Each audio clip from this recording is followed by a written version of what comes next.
Hey, I'm Aldyn, and I wanted to do a video for you on how to turn your twin flame fling, or maybe not really talking, maybe just a little bit of flirting, into a powerful magnetizing union, a harmonious twin flame union, your harmonious twin flame union. So this is 3 tips for that. And of course, there's a lot of depth to your union, and it requires deep spiritual work. I'm not gonna like pretend coming into this video, do these 3 things and ta-da. But in a way, like if you really do focus very deeply on the basics, then that is really what you need. And sometimes we can overcomplicate things. And so it's nice to have just a few things to focus on and to be reminded that your twin flame union is not meant to just be a fling, or like, oh, when I finally get laid by them, then I can check that off my list and whatever. That's not what it's about. And I'm doing this topic because someone asked about it earlier, and so I thought, well, this must be, a question, right? And it's something that certainly came into my mind, and like my wondering like what the nature of the connection is before I really even knew what a twin flame was. But just feeling the way that I did, and not having a lot of healthy relationships to base my feelings on around me or from my childhood. So anyway, that being said, yeah, 3 tips for manifesting your harmonious twin flame union and really making it unstoppable and magnetizing is to put God first, number 1. So if you have like an objection or a question about God, like why is she choosing that word, that's okay. You can say the divine, you can say universe, you can say spirit. Or if you're like, I'm a pagan, I don't believe in one God, that's just not, for me, very helpful, because I do believe in one creator, and I also believe that putting your focus on your one creator is very helpful. And I also don't want to bash anyone's beliefs about anything. So it's just to say, like, God created all these different wonderful things, and if you're able to kind of lift your perspective on all these different things, you'll see one God. So it's about really having that relationship be your primary relationship. And Jeff and Shalia teach this very well. They are my spiritual teachers, and the work that I embody is their work. And this is how I am an ascension coach, is with their work. And so that brings me to tip number 2, which is do the mirror exercise. Some of you may already know this and be like, okay, boring. Okay, fair enough. The mirror exercise, though, before you go, is really something that you can always keep reminding yourself of, and something you can always go deeper with, and something that sometimes, you realize, oh, I can just love myself there. And so the mirror exercise, saying do the mirror exercise, is a reminder to learn how to love yourself effectively, and how to love yourself when you're being mirrored things that you like the least, to put it mildly. So if you're not familiar with the mirror exercise, what you're going to do is, if you have an upset, like my twin flame is the biggest jackass in the world, and he won't call me back after, we had a hookup. And now I feel really bad because I'm in all this upheaval and I don't know what to do, da da da da. So, you might be like, well, where do I start? Like, I have all these big feelings, feels overwhelming. Just start with the upset that's right in front of you. So just see if it makes sense. I'm upset that my twin flame's a jerk and won't talk to me right now. So then you just put it back on yourself. I'm upset that my twin flame is a jerk. I'm upset that I'm a jerk and that I won't talk to myself right now. And maybe you won't see it right away, or maybe you will. But the point is not to get you to a place of feeling bad about, oh, I'm being a jerk to myself, now I should not let myself eat ice cream for a month. The point is to love yourself in the place where you have an upset. So step number 2 is just to take you to the upset, the misaligned belief in your consciousness. It's not to punish you, and it's not to make you try to hold on to your bad feelings or to blame yourself or guilt yourself, or even sometimes wondering why, trying to figure out like, how did this happen in the first place? Isn't always all that helpful, because it's ego-based, and ego doesn't actually make sense. It's not real. It's an illusion, and it's just like a bunch of crap. Not even crap. It's nothing. So you're just going to go to that place and love yourself. So, like, oh yeah, I see how like I'm not really listening to myself. I'm not really talking to myself. I'm not really hearing myself when I want to break and I want to go for a run. And I've just been, letting that go. I'm kind of laughing to myself because I don't really run right now. I mean, anyways, but maybe you do. So just an example. But yeah, like, whatever it is, maybe you're just not honoring yourself, and it might seem like something so simple, but even that small disrespect that you're having for yourself points to a bigger upset of just disrespect for yourself, which is not okay.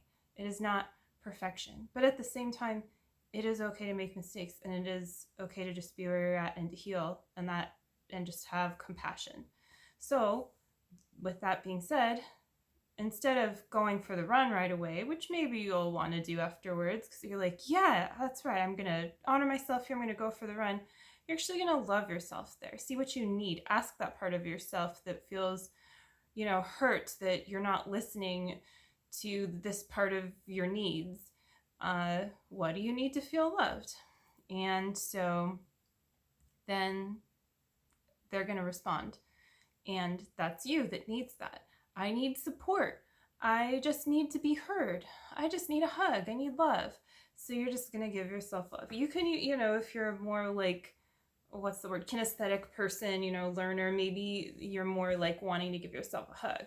If you're a more visual learner, maybe you're wanting to visualize like, soft feathers enveloping your aura. Or maybe you want to do all these things at once.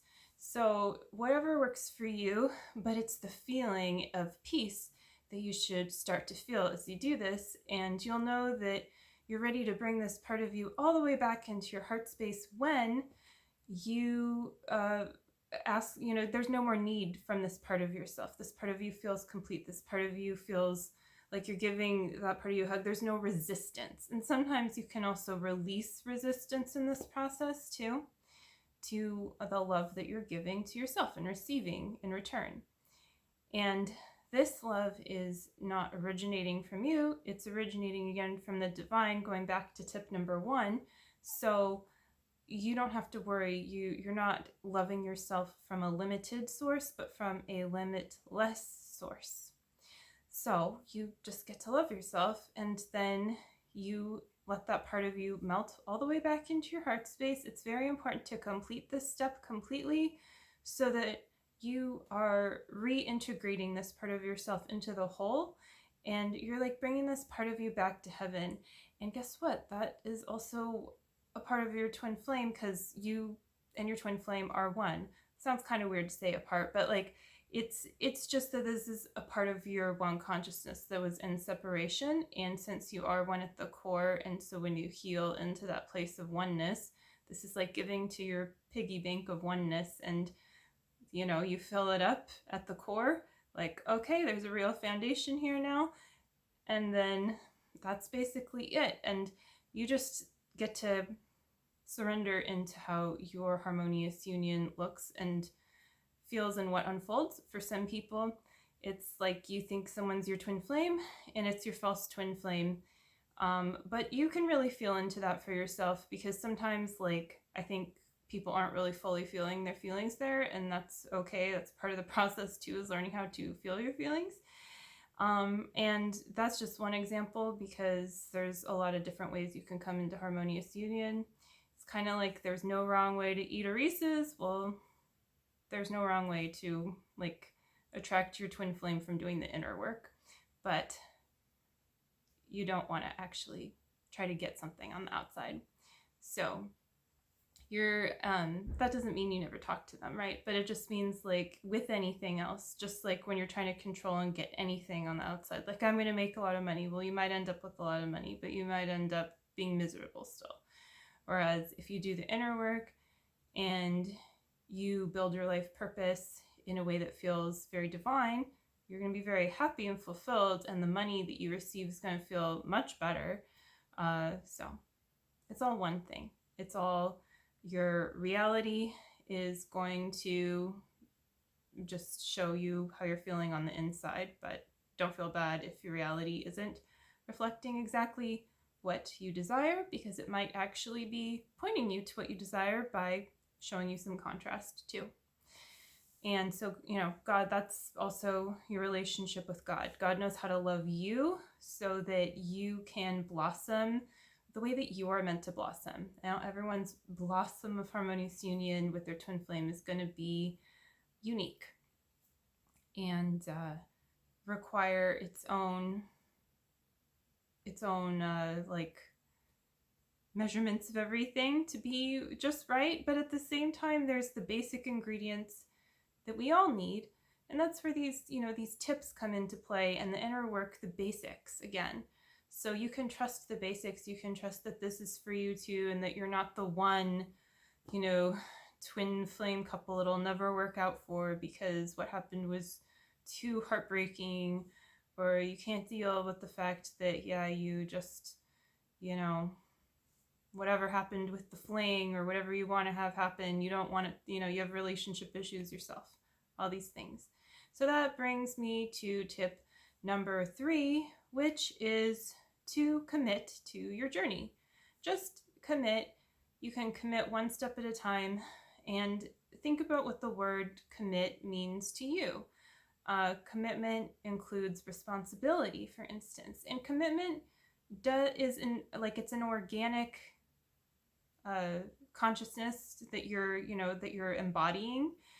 It's not like I commit to writing one essay a day for the rest of my life. Maybe, probably not, right? But like, what if you think that you need to do that? You need to write like the mirror exercise out like in a 5-paragraph essay for the rest of your life, and you do that and it works really well. You get really good results for like a month, and then after that it starts to feel really bad.